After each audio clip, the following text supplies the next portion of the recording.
जय हिंद दोस्तों, स्वागत है आपका करंट अफेयर वाला में। आज 21 अगस्त है और आज हम 3 दिन का करंट डिस्कस करेंगे, 19, 20 एंड 21। तो आज जो भी इम्पोर्टेंट करंट है आपके टॉपिक्स के लिए उसको हम डिस्कस करते हैं। तो पहला टॉपिक है लेटरल एंट्री। अभी हाल ही में इसको लेके बहुत बड़ा प्रॉब्लम क्रिएट हुआ है।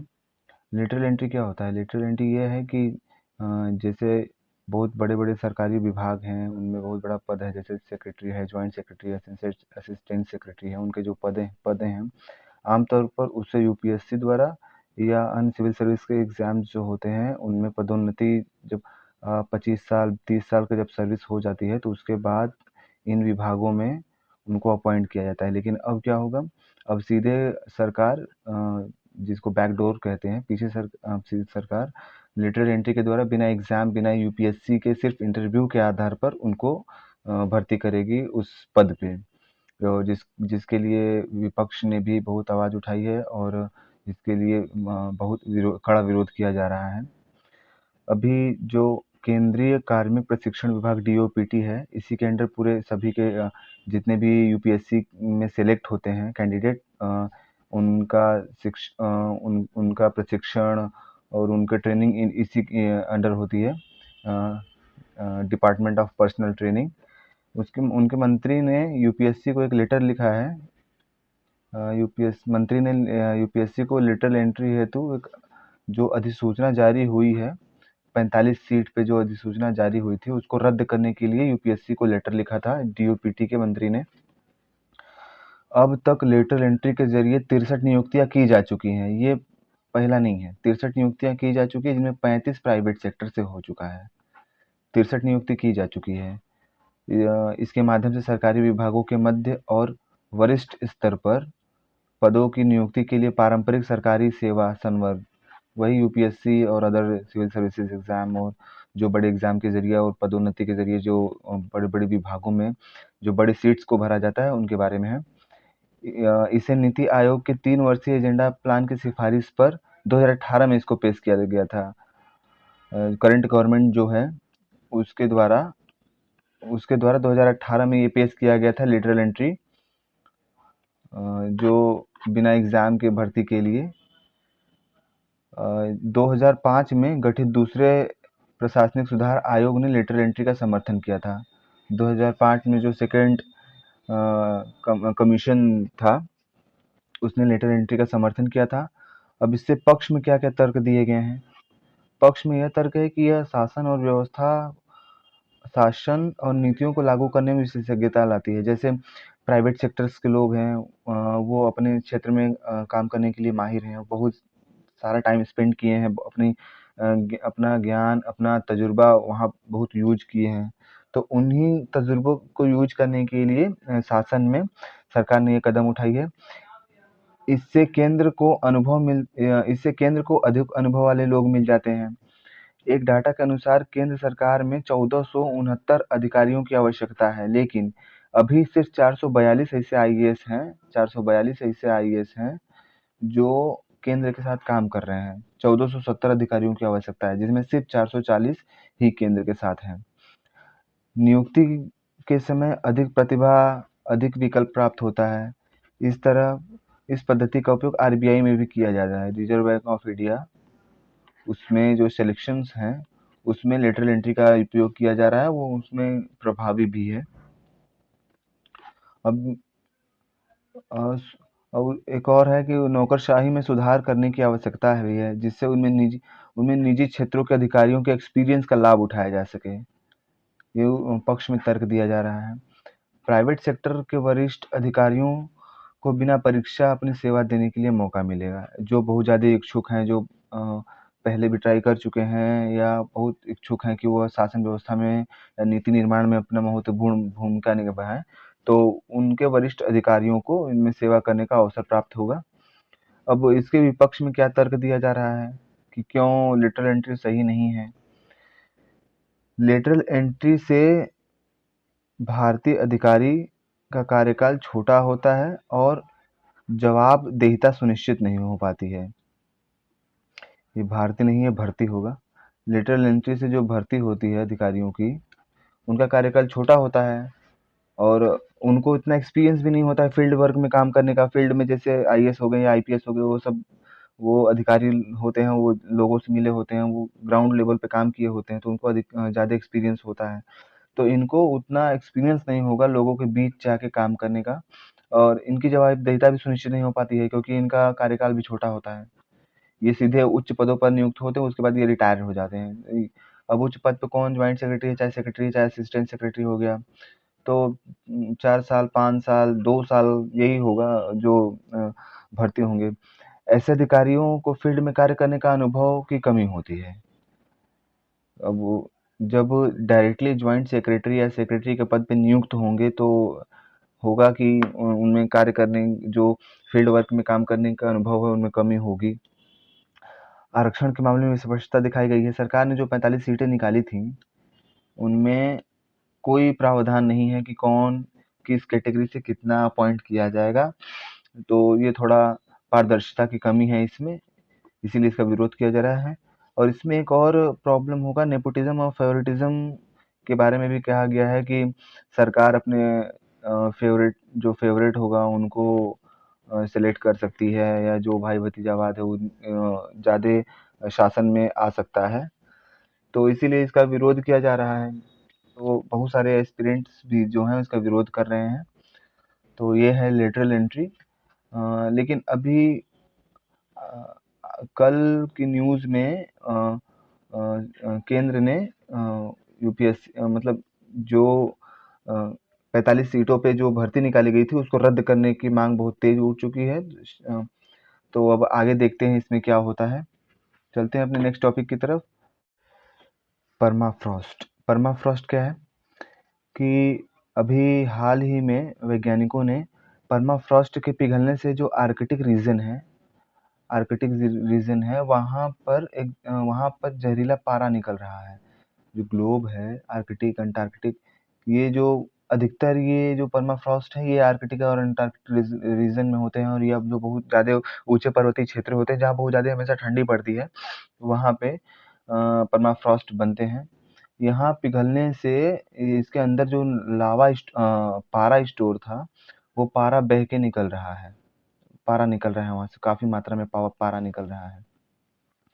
और ये वैज्ञानिकों ने सैटेलाइट डाटा यूज़ करके जो यूकोन नदी है उसके किनारे कटाव से काफ़ी मात्रा में पारा निकल रहा है। ये जो परमाफ्रॉस्ट निकल रहा है, ये यूकोन नदी जो थी वो जमी हुई थी। यूकोन नदी के ऊपर 3 मीटर का जो एरिया था यूकोन नदी के ऊपर, इसका रिसर्च किया है, इसका सैंपल लिया है वैज्ञानिकों ने।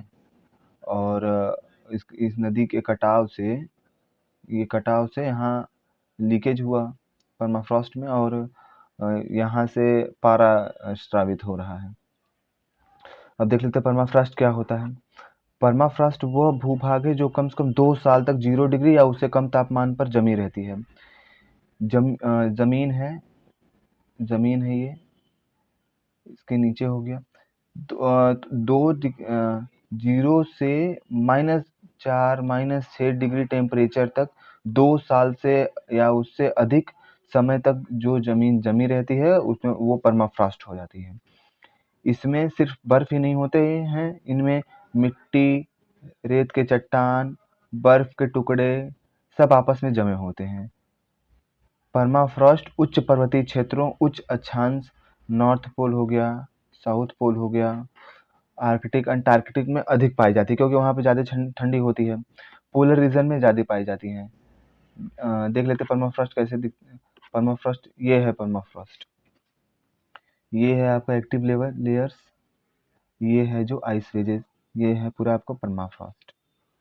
ये इसमें देखिए बर्फ जमी हुई है, आइस है, रेत है, मिट्टियाँ भी हैं, सब जमी हुई हैं। इन 2 साल या उससे अधिक जो ज़मीन जमी हुई है या ठंडी है पूरी, उसे परमाफ्रॉस्ट कहते हैं। ये कार्बन सिंक के रूप में भी काम करता है। 2 वर्ष से अधिक क्राइटेरिया है, 2 वर्ष से अधिक जो ज़मीन जमी रहती है वो परमाफ्रॉस्ट है। ये परमाफ्रॉस्ट का डायग्राम है।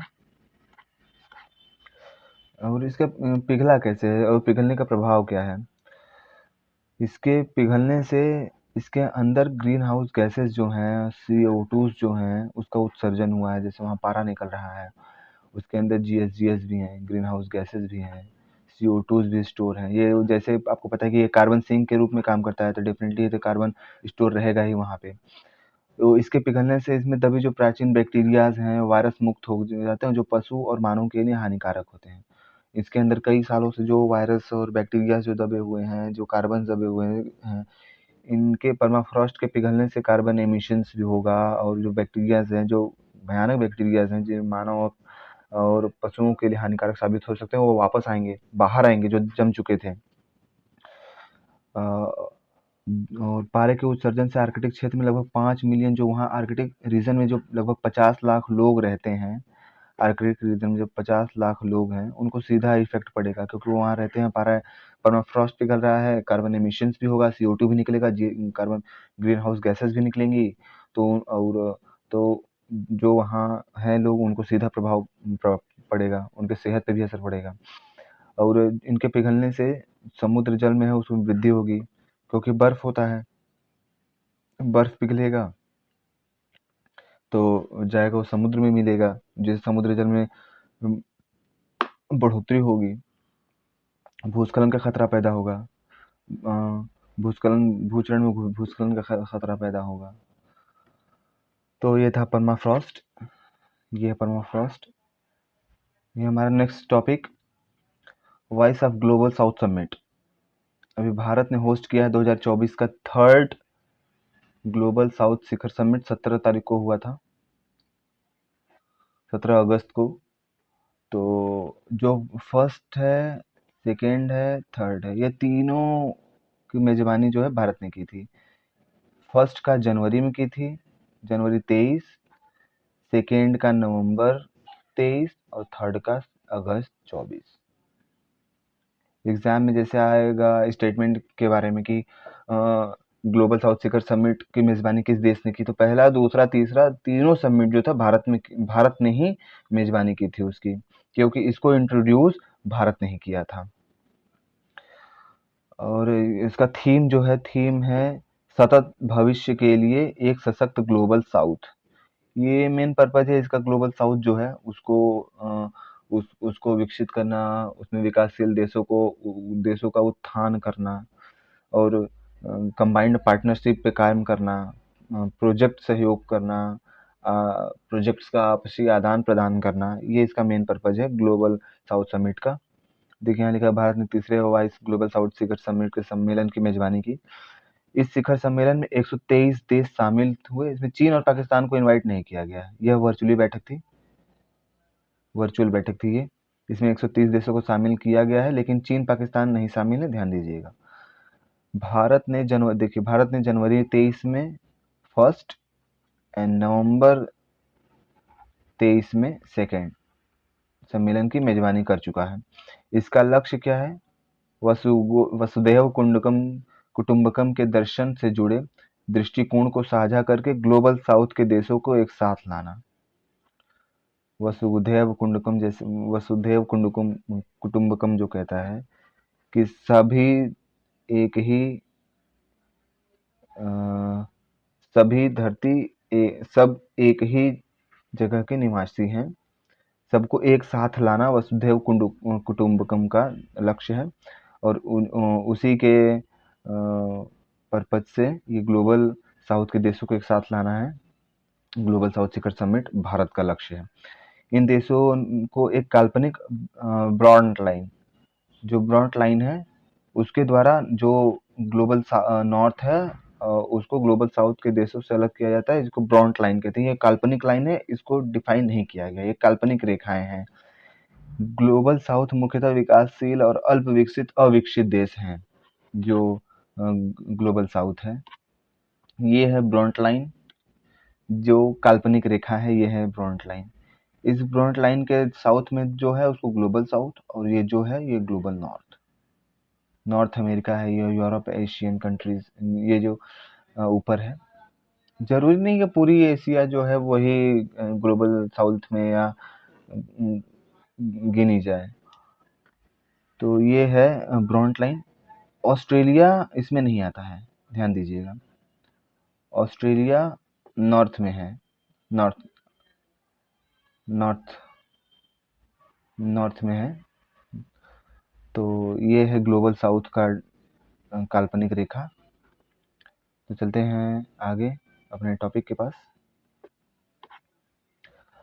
अभी भारत ने थर्ड ग्लोबल साउथ समिट में जीडीसी को इंट्रोड्यूस किया है। जीडीसी क्या होता है? ये इसका मेन पर्पज होगा कि जो चीन का जो इन्फ्लुएंस है, जो कर्ज दे दे के देशों को दबा देता है अपने कर्ज के बोझ तले, फिर वहां पे कुछ जमीनें या अपने आर्मी बेस कैंप पे स्थापित कर लेता है, उसको काउंटर करने के लिए भारत ने जीडीसी को इंट्रोड्यूस किया है समिट में। तो चीन द्वारा कर्ज से बोझ से दबे देशों की चिंताओं को उठाते हुए भारत ने ग्लोबल डेवलपमेंट कॉम्पैक्ट का प्रस्ताव प्रस्तुत किया ताकि उन्हें कर्ज से मुक्ति दिलाई जा सके और चीन के दबाव को कम किया जा सके। भारत का ये महत्वपूर्ण कदम था ग्लोबल डेवलपमेंट कॉम्पैक्ट के। यह विकास के लिए यह विकास के लिए यह विकास के लिए सतत विकास, प्रौद्योगिकी आदान प्रदान आदि पर व्यापार पर ध्यान केंद्रित करेगा और साथ ही टेक्नोलॉजी और नए प्रोजेक्ट्स पर भी काम करेगा। और ये सब साथी देश जो हैं 123 कंट्रीज, उनके साथ प्रोजेक्ट्स को और जो टेक्नोलॉजी है उसके आदान प्रदान, व्यापार को आदान प्रदान और बढ़ाने में जीडीसी भूमिका निभाएगा अपनी। तो भारत ने व्यापार गतिविधि और जो इंट्रोड्यूस किया है ग्लोबल डेवलपमेंट कॉम्पैक्ट, उसमें व्यापार की गतिविधि को बढ़ावा देने के लिए भारत ने $2.5 मिलियन के विशेष कोष की शुरुआत भी की है।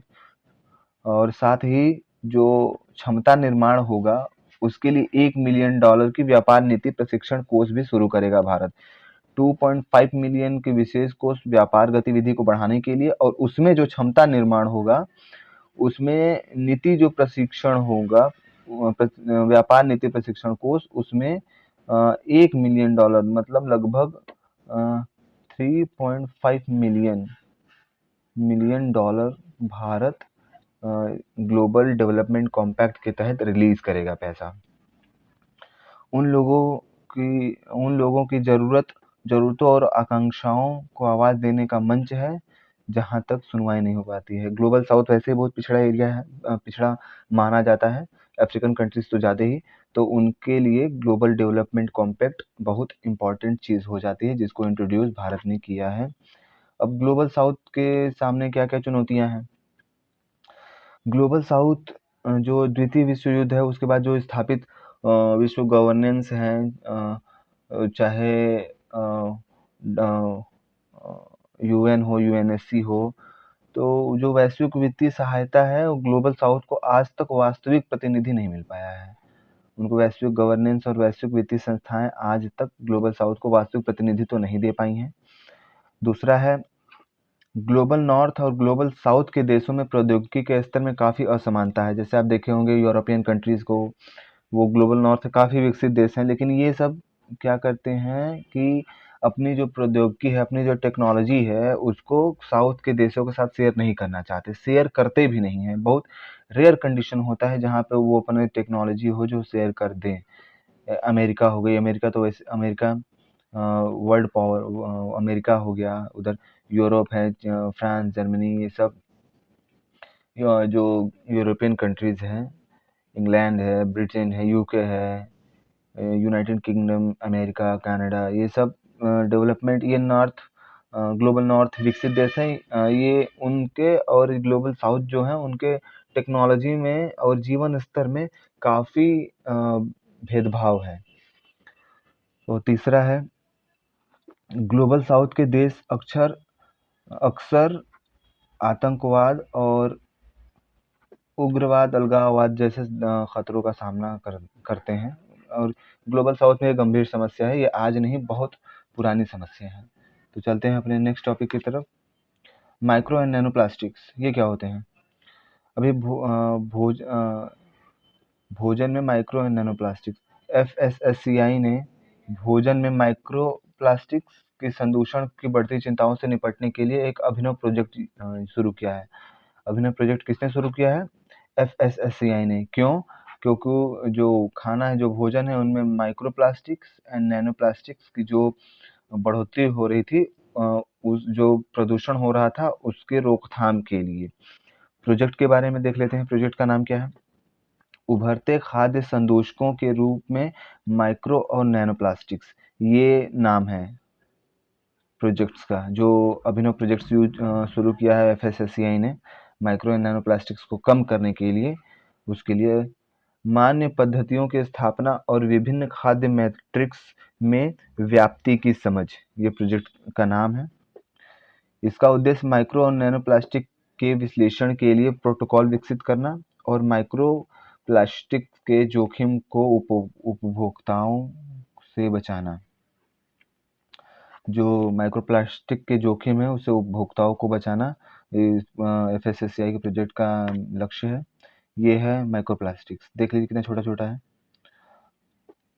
ये माइक्रोप्लास्टिक्स, छोटे छोटे माइक्रोप्लास्टिक्स दिख रहे हैं। ये जल में घुल जाएंगे, खाने में घुल जाएंगे, छोटे छोटे, तो पता ही नहीं चलेगा। क्योंकि जो माइक्रोप्लास्टिक्स होते हैं, ये जो छोटे छोटे हैं माइक्रोप्लास्टिक्स जो होते हैं, उनका आकार 5 mm से कम होता है। 5 mm से कम होगा तो वो जल्दी दिखेगा ही नहीं, वो खाने में चला जाएगा, पता नहीं चले, सांस के जरिए हमारे अंदर चला जाएगा, धूल के कण के जरिए हमारे अंदर चला जाएगा, हमारे फेफड़ों में नुकसान करेगा। तो ये जो 5 मिलीमीटर से जो छोटे होंगे वो माइक्रोप्लास्टिक्स हैं। और जो 1 mm 1 माइक्रोन या 100 नैनोमीटर इससे छोटे हैं, वो नैनो प्लास्टिक्स हैं। इसको तो आप आंख से देख भी नहीं सकते, ये नैनो प्लास्टिक्स हैं। अब इतने छोटे छोटे कण हैं, जैसे प्लास्टिक्स हैं, बहुत घिसते घिसते बहुत छोटे छोटे मात्रा में जो बन जाते हैं, तो वो नैनो प्लास्टिक और माइक्रो प्लास्टिक्स में कन्वर्ट हो जाते हैं। ये खाने में चले जाएंगे, पानी में चले जाएंगे, हमारे सांस में, हमारे फेफड़ों में चले जाएंगे, तो कुछ पता नहीं चलता। इतने ज़्यादा छोटे छोटे कण होते हैं, जिस तरीके से आप देख ही रहे हैं। ये इतना छोटा छोटा है कि अगर ये पानी में मिल जाएगा, माइक्रो प्लास्टिक्स तो एक बार बहुत रेयर है कि आप देख लें, लेकिन नैनो प्लास्टिक्स का 1 माइक्रोन आपके नंगी आंखों से आप देख नहीं सकते हैं।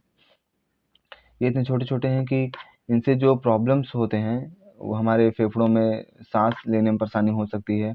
जो इंटरनल हम लोग का जो इंटरनल पार्ट है, उनमें व्यवधान उत्पन्न हो सकता है, उनमें प्रॉब्लम आ सकते हैं, वजन बढ़ सकता है। जो इंसुलिन है, उनमें इंसुलिन प्रोड्यूस नहीं होगा। जो प्रजनन संबंधी जो रिप्रोडक्शन जो रिप्रोडक्शन पार्ट है, वो ठीक से काम नहीं करेगा। कैंसर जैसी गंभीर समस्या उत्पन्न हो सकती है माइक्रो एंड नैनो प्लास्टिक से। तो इसकी रोकथाम के लिए एफएसएससीआई ने एक प्रोजेक्ट लॉन्च किया है, ये इंपॉर्टेंट हो सकता है। चलते हैं अपने नेक्स्ट टॉपिक की तरफ। मार्स प्लैनेट, मंगल ग्रह पे क्या हुआ है?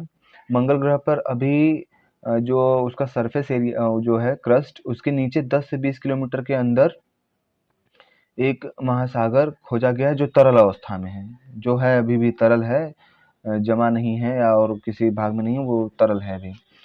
तो तरल अवस्था में जल पाए गए वैज्ञानिकों ने एक अध्ययन से पता किया है कि मंगल ग्रह के बाहरी क्रस्ट में महासागरों के बराबर तरल जल हो सकता है एक्सपेक्टेशंस है।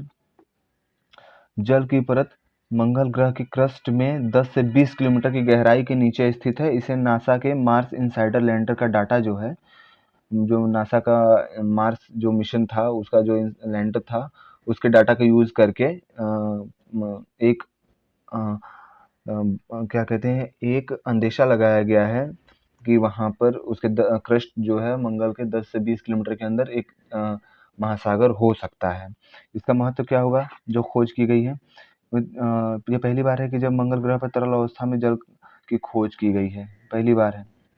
इसकी मदद से जो मंगल ग्रह है, उसके चक्र को बेहतरीन तरीके से समझा जा सकता है। उसका जो जलवायु है उसको समझा जा सकता है। उसके जो आंतरिक भाग हैं, उसकी जटिलता को समझ जा, उसका जो आंतरिक भाग विकसित कैसे हुआ उसको समझा जा सकता है। उसका जो सरफेस एरिया है उसके बारे में जानकारी प्राप्त की जा सकती है।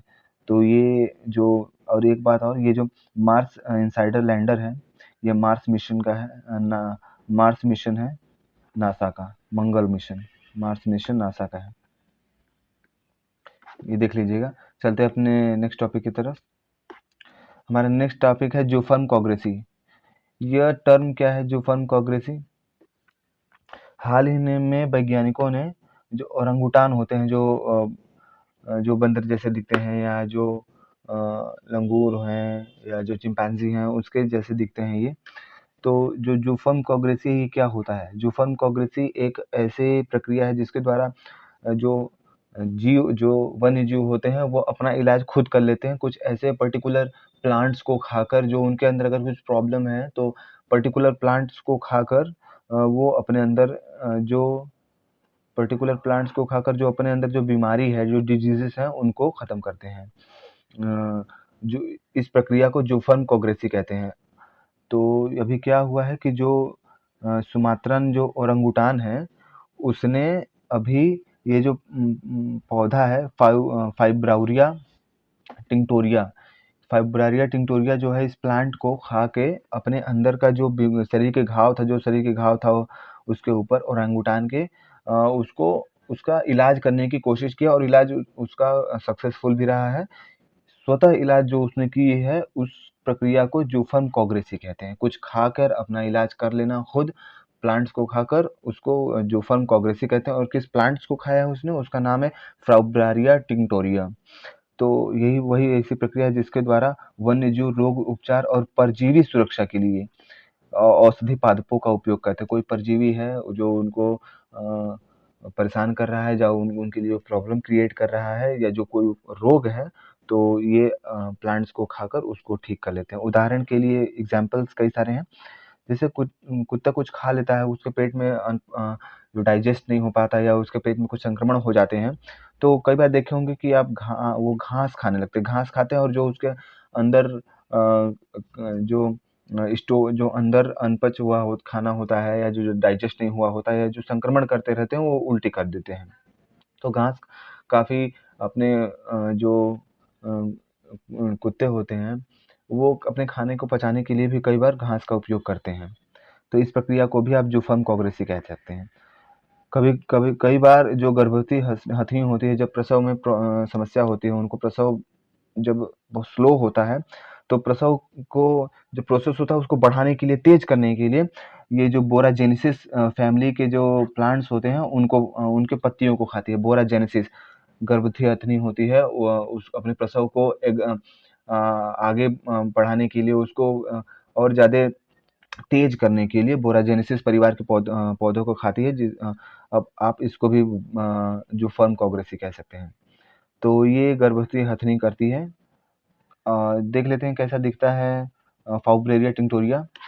ये है, देखिए फाइब्रेरिया टिंक्टोरिया, यही प्लांट्स है जिसको ओरंगुटान ने खा के, ये है, ये उसके फल हैं या बीज हैं जो भी हो सकते हैं।